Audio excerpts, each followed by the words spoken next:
कभी कभी इंसान को यह समझ ही नहीं आता कि वो कब कमजोर होने लगा। कोई बड़ा हादसा नहीं हुआ, कोई चीख चिल्लाहट नहीं हुई, कोई लड़ाई नहीं हुई, सब कुछ बाहर से नॉर्मल रहा, लेकिन अंदर कुछ बैठ गया। एक भारीपन, एक उलझन, एक अजीब सा थकाव। और यही वो जगह है जहां से माइंड गेम्स शुरू होते हैं। माइंड गेम्स ऐसे नहीं आते जैसे कोई हमला, वो आते हैं जैसे रोजमर्रा की बातचीत, इतने साधारण कि तुम उन्हें पहचान ही नहीं पाते। और सबसे खतरनाक बात यह है कि ज्यादातर लोग इन्हें जानबूझकर नहीं खेलते, वो बस वही कर रहे होते हैं जो उन्होंने कहीं सीखा होता है, बचपन से, पुराने रिश्तों से, अपनी असुरक्षाओं से। और नुकसान वो तुम्हें होता है। पहला खेल जिसे तुम अक्सर छोटी सी बात कहकर छोड़ देते हो, गिल्ट का खेल। तुम किसी से कुछ कहते हो बहुत साधारण तरीके से, कोई इल्जाम नहीं, कोई आक्रोश नहीं, बस इतना कि मुझे यह बात थोड़ी चुभी। और सामने वाला रुकता है एक पल के लिए, फिर कहता है तुम हर बात को दिल पर ले लेते हो। बस एक वाक्य, लेकिन उस वाक्य के बाद तुम्हारे अंदर कुछ खिसक जाता है।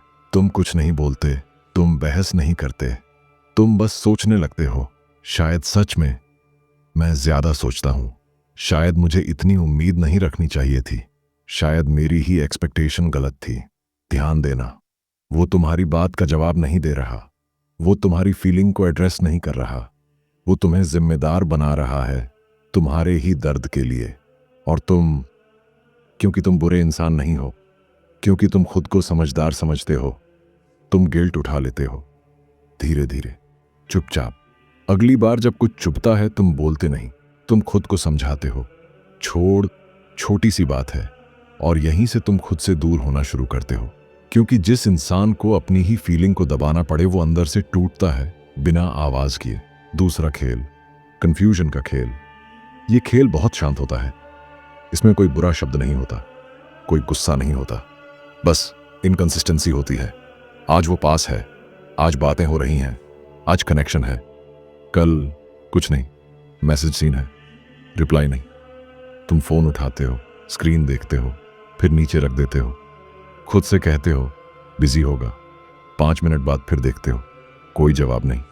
1 घंटा निकल जाता है, अब दिमाग बोलना शुरू करता है, क्या मैंने कुछ गलत कह दिया, क्या मैंने ज्यादा इंटरेस्ट दिखा दिया। तुम पुराने मैसेज पढ़ते हो, अपने शब्दों को दोबारा सुनते हो, हर इमोजी, हर पॉज। तुम एनालिसिस में फंस जाते हो, और सामने वाला, वो शायद बस अपने मूड में जी रहा है या अपनी उलझनों में, लेकिन कंफ्यूजन तुम्हें मिल रही है। और कंफ्यूजन में फंसा इंसान सबसे ज्यादा वल्नरेबल होता है, क्योंकि उसे क्लैरिटी नहीं चाहिए, उसे बस यह जानना होता है कि सब ठीक है या नहीं। और जब तक यह सवाल जिंदा रहता है तुम चैन से नहीं बैठ पाते। तीसरा खेल, कंपैरिजन का खेल।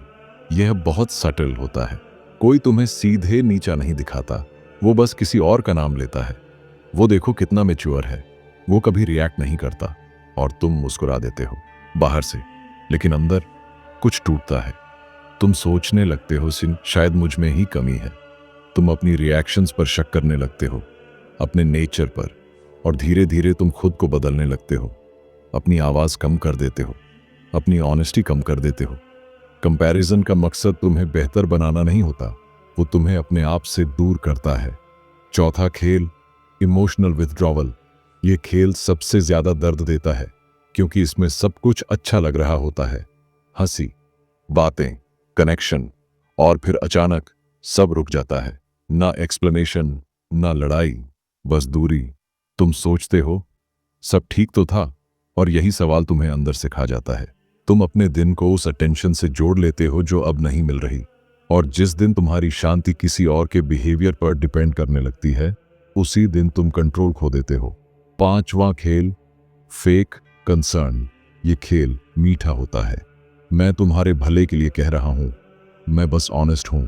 लेकिन ऑनेस्टी अगर तुम्हें बार बार छोटा महसूस कराए तो वो ऑनेस्टी नहीं है, वो कंट्रोल है। वो तुम्हारी कमजोरी को पहचानता है और वहीं चोट करता है, धीरे, मुस्कान के साथ। अब एक बात समझो, अगर किसी से बात करने के बाद तुम्हें खुद को एक्सप्लेन करना पड़े बार बार, तो प्रॉब्लम तुम नहीं हो, प्रॉब्लम वो जगह है जहां तुम्हें अपने होने का सबूत देना पड़ रहा है।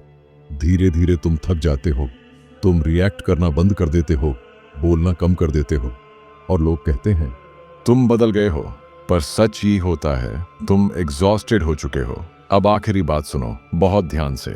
इन माइंड गेम्स से बाहर निकलने का मतलब किसी को एक्सपोज करना नहीं है, किसी को गलत साबित करना नहीं है।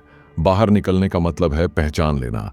जिस दिन तुम यह समझ जाते हो कि हर डिस्कम्फर्ट तुम्हारी गलती नहीं है, उसी दिन खेल कमजोर पड़ने लगता है। जिस दिन तुम क्लैरिटी मांगना छोड़ देते हो, अप्रूवल ढूंढना छोड़ देते हो, एक्सप्लेन करना छोड़ देते हो, उसी दिन तुम वापस अपने अंदर लौटने लगते हो। और जो इंसान अपने अंदर लौट आता है, उससे कोई माइंड गेम हिला नहीं सकता। अगर ये वीडियो सुनते सुनते कहीं तुम्हारा मन भारी हुआ, कहीं तुम्हें खुद से नजरें चुरानी पड़ी, तो ये वीडियो तुम्हारे लिए था। अब यहां रुकना मत। कमेंट में सिर्फ एक शब्द लिखो, कंट्रोल। ये किसी को दिखाने के लिए नहीं है, ये खुद से किया गया एक वादा है कि अब तुम गेम्स नहीं खेलोगे और किसी का गेम नहीं बनोगे। और याद रखना, जो इंसान अपने दिमाग पर कंट्रोल पा लेता है, उसे फिर कोई मैनिपुलेट नहीं कर